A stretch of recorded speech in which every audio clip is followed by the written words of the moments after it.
Fronti Evropian paralajmëron zgjerimin si koalicion opozitar në bllokun shqiptar.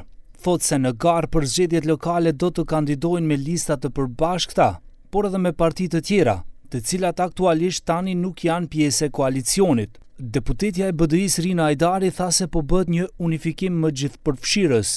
Konfirmoi se ka bisedime edhe me Arben Taravarin, por që sipas saj, ende nuk dihet se si janë ndarë komunat mes koalicioneve.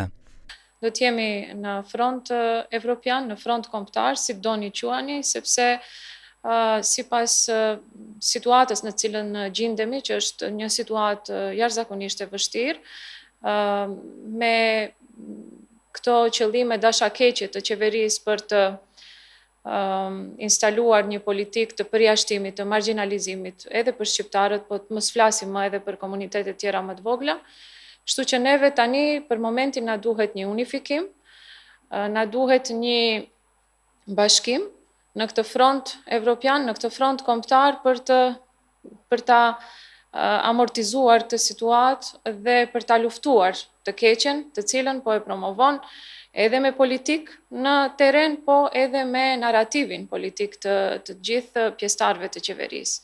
I pyetur nga gazetarët nëse termi nga evropian në kombëtar nënkupton riorganizim të koalicionit, deputeti i SHS-s Ilir Demiri tha se Fronti Evropian po merr formë më të madhe duke u shndërruar në front kombëtar për të vazhduar kauzën brenda vendit, por edhe drejt integrimit në Bashkimin Evropian. Tani vetëm se merr formë më të madhe, edhe popullata në përgjithësi e kupton opsionin se votuesit tanë, kryesisht, që janë të entitetit jo Maqedon, shumica me mbi 90% janë përcaktuar për Bashkimin Evropian. Edhe këtu është vetëm një luftë kauzash për integrime të shpejta me Bashkimin Evropian ose për mos integrim të shpejt. Kjo është vetëm diferenca.